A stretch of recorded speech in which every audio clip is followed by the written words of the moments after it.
then, welcome. This is According to Callus. That's me. And this is going to be the Election Day preview. Well, now that I mention it, I am going to go out on a limb, make a couple of predictions. I will freely admit a couple of them are just wishful thinking, at least at this point. But sometimes gotta leave the sleeping dog lie. Other times it's good to just put it out there one more time. And as a special side note, I will have to address the events that have begun to unfold regarding CD3. And I think I'll have an angle or a thought on it that perhaps some of us have not thought of. So here we go. In the federal election,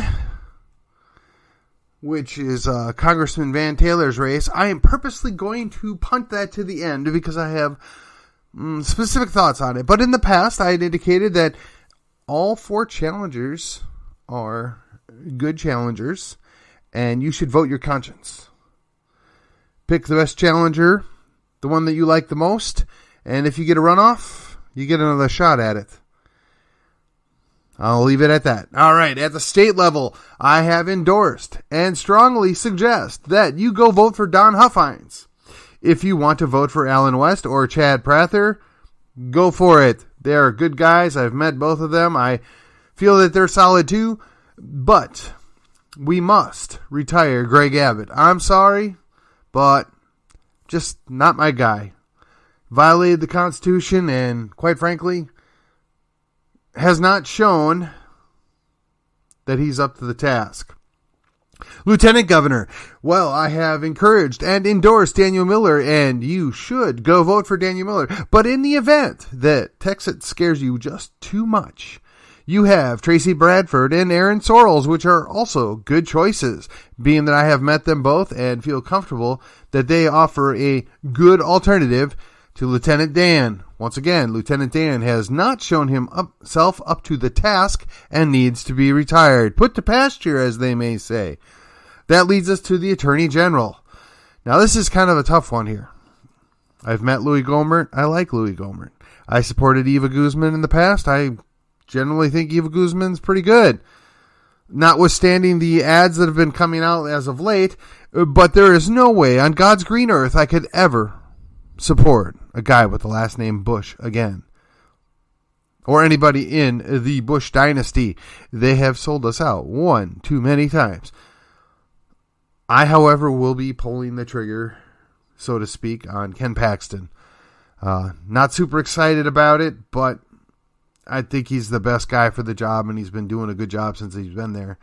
The other races, the incumbent Hager as comptroller, okay. Commissioner General Land Office, I'm going for, there's four good candidates. Pick your best one. Commissioner of Agriculture, I know Sid's far from perfect, but I really like the guy. I'm going to support him. I think you should too. Believe that Wayne Christian is the incumbent for Railroad Commissioner. He's been doing a good job. No need to replace him that I can see. All the other justices are basically running unopposed, with the exception of David Shank. We need to support him. And, okay, now the Scott Walker and Clint Morgan, I've heard good things about both of them. Now, Scott Walker is the incumbent. I just don't see a good reason to replace him, so we're going to leave that as is. And that leads us down to Senate District 8. Well, Angela Paxton is the hands-down choice, and I suspect you all will feel the same way. That leads us to Senate District 61. Now, all three of these guys have been pretty active in campaign. They've all spent quite a bit of money convincing us they're the most conservative. They're the best ones to represent us. And I said before that I'm just not comfortable endorsing any of those three. I mentioned that I will probably go vote for Jim Herblin just because I think I'll take the chance on Jim before I would on the other two. And honestly, if any of the three wins, it's not the end of the world. I think they're going to be just fine. All right. Now on to the county level races. Here's the deal.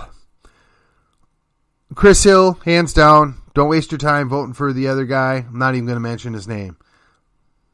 We have the best county judge in the state, in the country almost, as I don't know a better one anywhere else. But I leave the possibility open that someone else in another state might have a better county judge. But I feel very comfortable in making that pronouncement that in Texas, the best county judge is Chris Hill in Collin County. That leads us to the county court of law number 5. I've said before, and I say it again, Randy Johnson, Jimmy Angelino, two best guys out there. I'm going to be voting for Randy, but if you vote for Jimmy, you won't be doing the wrong thing there, in my opinion. District clerk. The incumbent must go. I think I'll be voting for Debbie Lytle, but if you want to vote for Mike or Laura, go for it. They're both good candidates too, but the incumbent must go.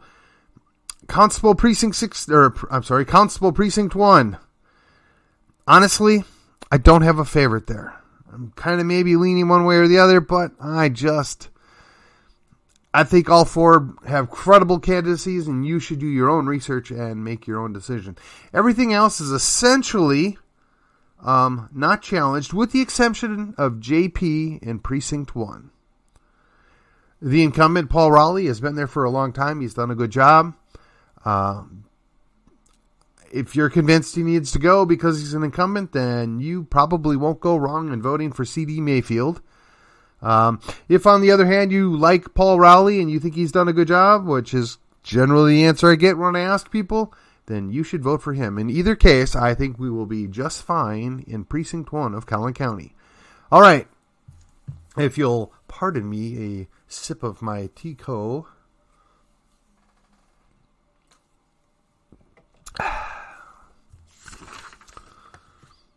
Congressional Race 3. District 3. Now, I said early that I thought all four candidates were good.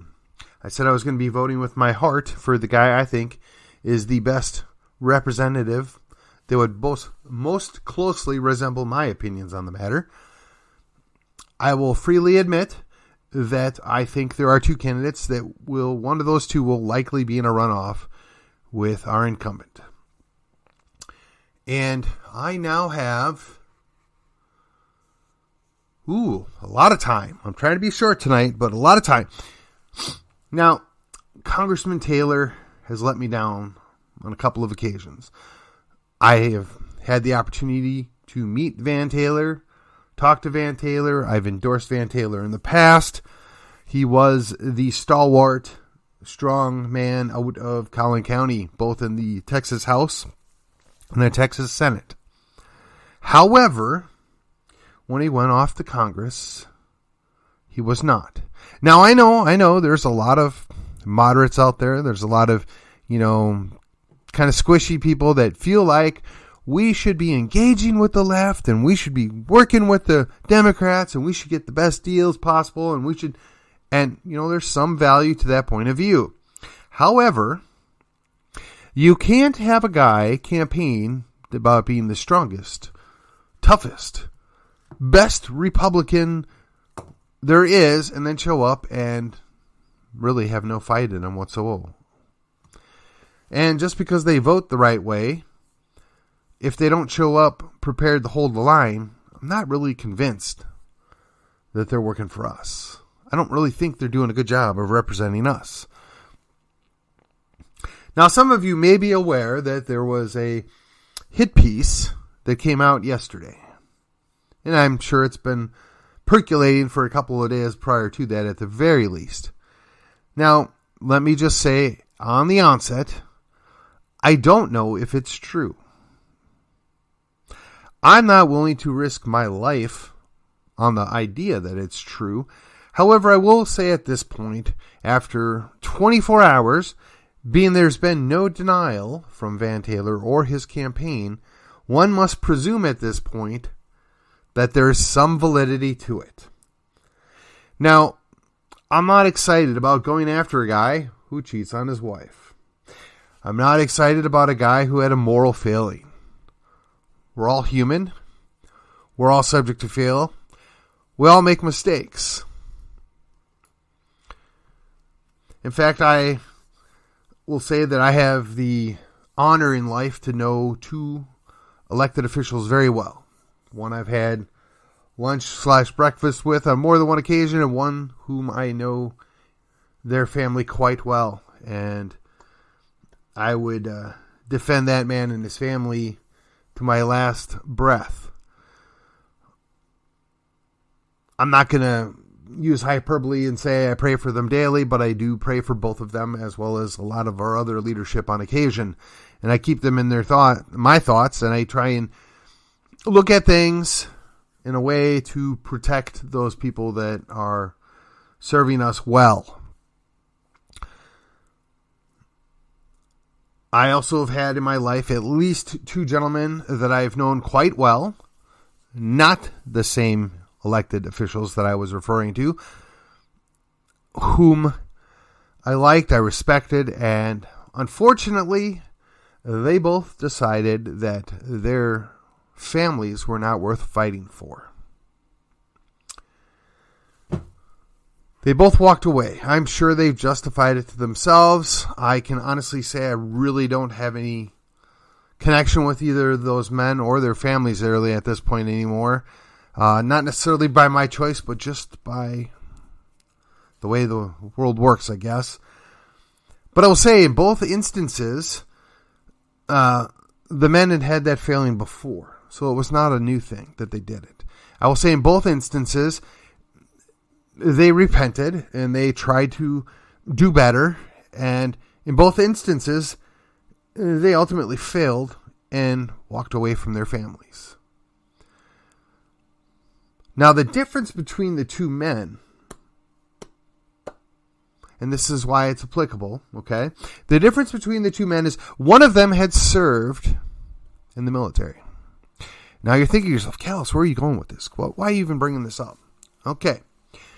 So, for those of you that don't know, all members of the armed services take an oath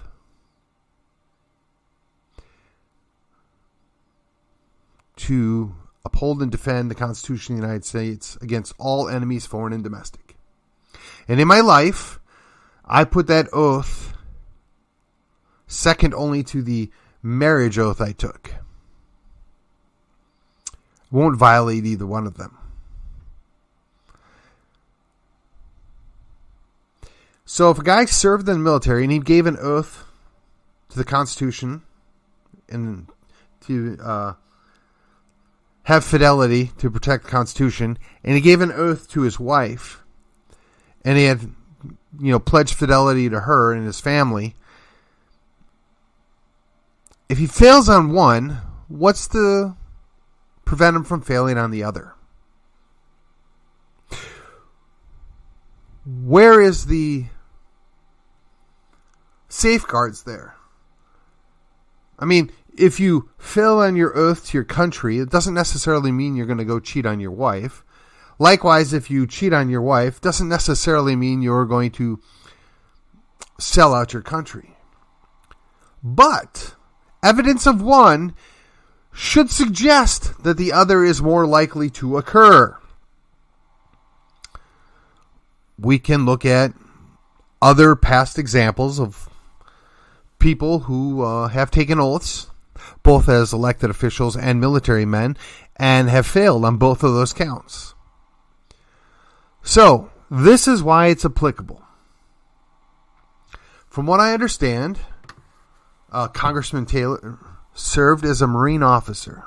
It is also my understanding he was privy to some things in his capacity as that officer that were over and above what the regular enlisted or regular officers would have been privy to based upon his job description, if you will. I'm not going to be specific because I don't know all the details, nor do I pretend to know.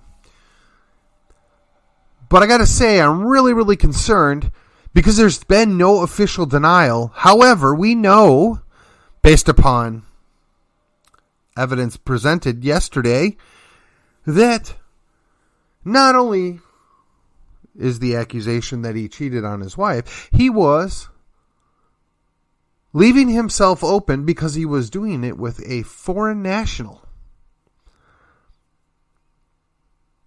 Now, I know that people talk. People talk politics. They talk secrets. They talk family. They talk money. They talk religion when they're in a relationship. So I'm really concerned. Did we have a honeypot operation here? Did we have this moral failing come about because he was set up? I'm not sure which is worse. The fact that, and again, there's been no denial. There's only an accusation laid out there. If he puts out a denial, I would be glad to take this back. But if a man is willing to cheat on his wife with a foreign national while he's serving in Congress, knowing that he gave an oath to the Constitution and an oath to his wife, why should I feel confident? Why should I be willing to just overlook this? Now, look, I know there's other elected officials that have had moral failings that have stepped out on their wife. I know that there are other people that have made dubious choices as elected officials but haven't cheated on their wife. I'm not happy about either of those scenarios. But in a primary, you have your choice. Do I want a guy that has shown to be faithful to both his country and his wife? Or do I roll the dice on somebody that has already shown that he's been willing to break his oath to his wife and then had at the very least, an ill-advised relationship with a foreign national? To me, that's a huge problem. Now, if it was just that scenario wasn't there, right, I would maybe be a little more willing to say, well, that's... And look, I've talked to several people today. I'm not enjoying this at all. I mean, I wanted Van Taylor to lose because the other candidates were better. I wanted Van Taylor to retire because he didn't want to fight anymore. I did not want this guy to be ruined because of a moral failing. And I have no guarantee that this is going to cause him to lose his election. I have no guarantee that it's even accurate. But again, there's no denial. With a denial, I'd be willing to just sit on my hands, bite my tongue, and leave this alone. But it is now after 5 o'clock. It's a full 24 hours later, and there's still no denial. And I asked multiple people that were in a position to know if there was a denial. And they had nothing. So that's why I felt morally obligated to do this. I felt like I had no other option but to call it out. Now look, I'm not going to tell you need to go vote for Keith Self. You need to go vote for Ricky Williams. You need to go vote for Suzanne Harp. Or you need to go vote like me for Jeremy Ivanowski. I'm not going to tell you that. But what I am going to tell you is there is a major concern that I cannot and will not overlook. This guy, whom should have had training as a military officer, you don't hook up with foreign women. As a congressman, you don't hook up with foreign women. Yet he did. Or at least he hasn't denied it. What other things has he done? I think that's a fair question. I make no accusation. I merely draw the conclusion that if you're willing to break your oath to your wife, you're probably more likely to break your oath to your country.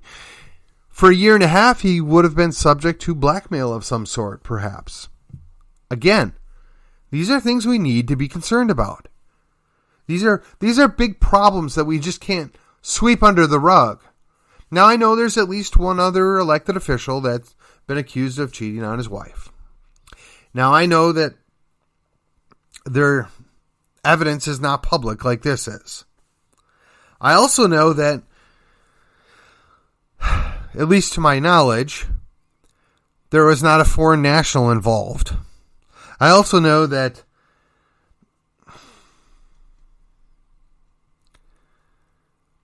if and when it should ever become public, it would be devastating results. It bothers me. It bothers me that I had to vote for a guy that cheated on 3 wives.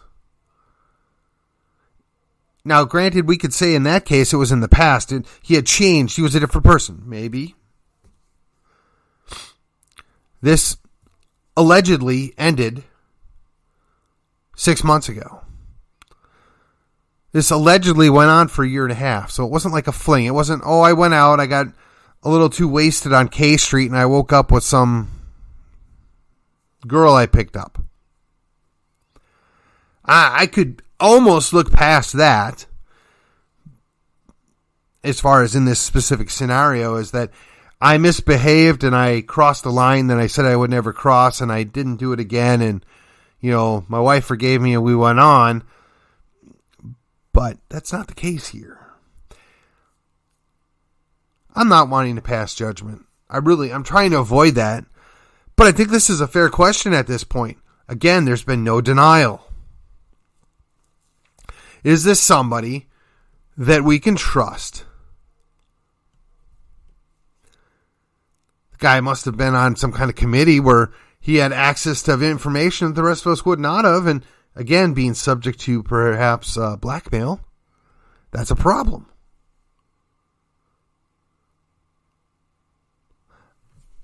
The only solution is to retire him.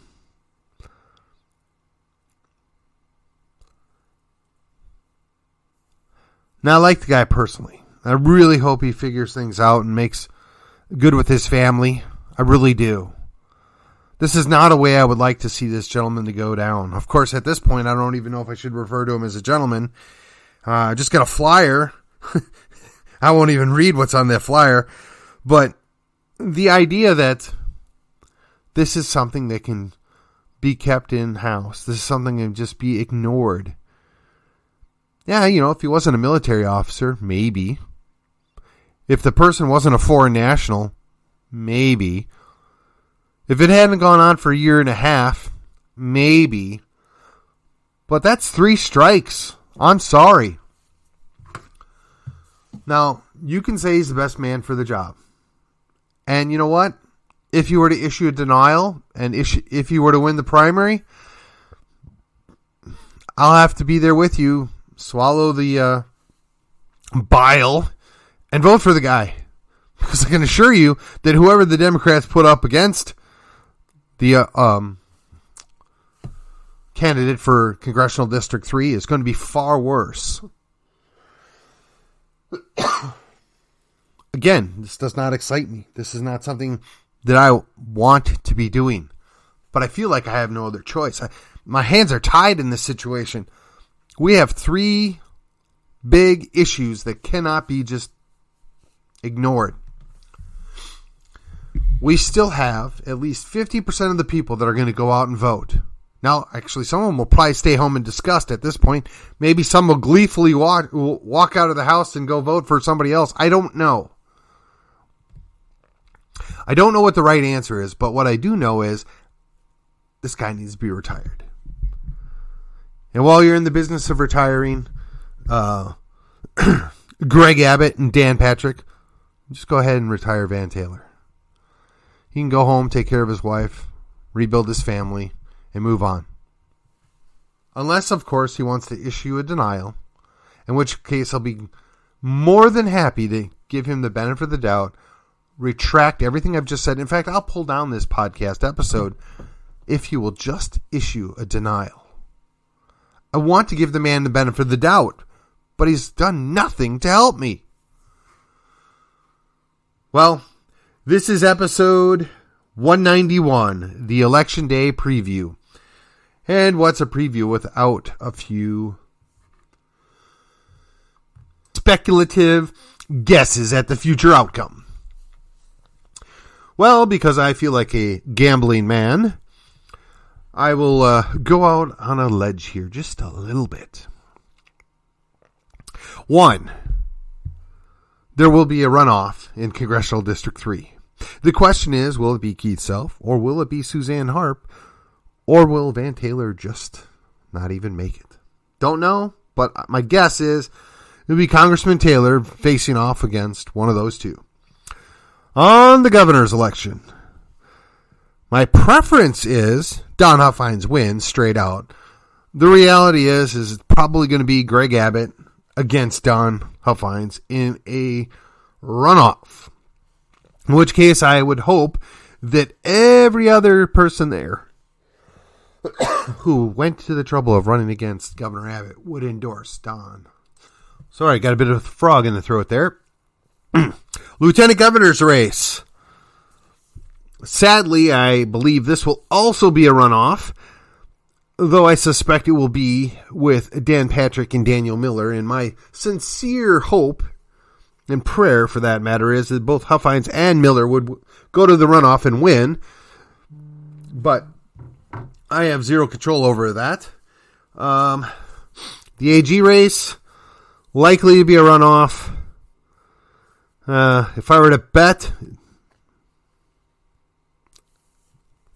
unfortunately, it'd probably be Bush and Paxton. God help Texas. All right, the Commissioner of General Land Office, probably going to be a runoff. Got no idea how that's going to break down.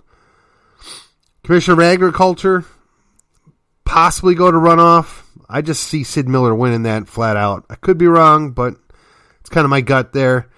Same thing with Railroad Commissioner. I'm guessing Wayne Christian wins, but I'm open that goes to runoff. 61. The one race that's near and dear to my heart. I have no idea. Best I can figure is it's going to be a very close three-way split. I just can't get a read on it. I could see very easily one of them getting 40 and the other two splitting 30 apiece. I just don't know. I can't foresee somebody getting over 50% on the first ballot, but I could be wrong. Let's see here. Judge Court of Law number 5. My two favorites would be Randy and Jimmy, but I think it'll probably go to runoff, and if it goes to runoff with both of them, I'm going to feel bad, but we'll see what happens. District Clerk, as long as the incumbent doesn't win, I don't really care. I just don't know. I think the, unfortunately, name recognition works in the favor, but hopefully one of the other two will get in the runoff and we can dispose of that situation. Same thing, Constable Precinct 1, probably going to be a runoff. I have no idea which way that goes, and I have already reached out to let them know we would be happy at Constitutional Texans to host a runoff debate or forum, whichever they prefer, and looking forward to that. With that, this is According to Callus. Episode 191 is now over with a minute and a half to spare.